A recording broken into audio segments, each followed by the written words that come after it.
అందుకో ఇవాళ ఈ ప్రెస్ కాన్ఫరెన్స్ నేను ఇన్ని మాటలు చెప్తున్నా. నువ్వు 2014లో కూడా మ్యాచ్ ఫిక్సింగ్లోనే సీట్ తీసుకొని గెలిచినావు. నీకు డమ్మి క్యాండిడేట్ పెట్టాలని కాళ్ళేళ్ళ మొక్కినమంట.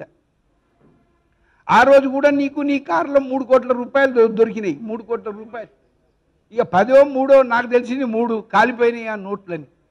అది కూడా కేసు ఉన్నది. కొందరు 7 అంటారు, కొందరు 10 అంటారు. నాకు తెలిసింది 3. అవి ఎన్నన్నా కూడా నీకు కాలినాయి కదా పైసలు, నోట్లు.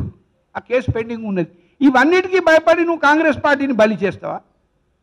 నువ్వు అవసరం అనుకుంటే రాజీనామా చేసి ఇంట్లో కూర్చోవాలి. అన్నం పెట్టిన ఆ తల్లి సోనియా గాంధీకి ద్రోహం చేస్తావా నువ్వు? కాంగ్రెస్ పార్టీకి సున్నం చుడతావా నువ్వు? ఇది సంస్కారమేనా? నీకు సిగ్గు శరం ఉన్నదారా బాబు ఉత్తమ్?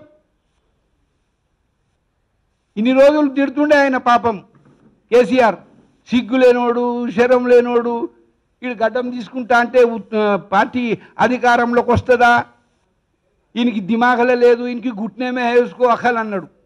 ఇవన్నీ తిడుతుంటేమో ఎందుకు రా ఎంత తిడతాడు మంచోని పట్టుకొని అనుకున్నాం. కానీ ఇవన్నీ వాస్తవాలు. అంతేందుకు ముఖ్యమంత్రి గారు గెలిచినాక కాంగ్రెస్ వాళ్ళే పూరే ఈడియట్సే అన్నాడు. ఈడియట్స్ అంటే వీడు ఏమైనా చలనం ఉన్నదా? అరే హమ్ కైసా ఈడియట్స్ అవుతారే అనాలి కదా. మాట్లాడాడు. కాగ్ రిపోర్ట్ గురించి మాట్లాడాడు.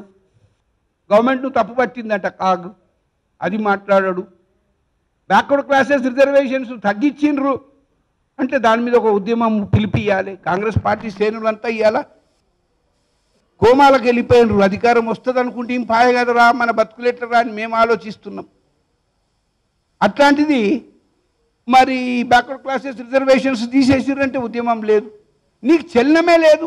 వాళ్ళేమో గెలిచిన తర్వాత కూడా ఓటర్ లిస్టులు గల్లంతైనాయి, ఓట్లు నమోదు చేయండి అని ఇప్పుడు ఓట్లు నమోదు చేస్తున్నారు.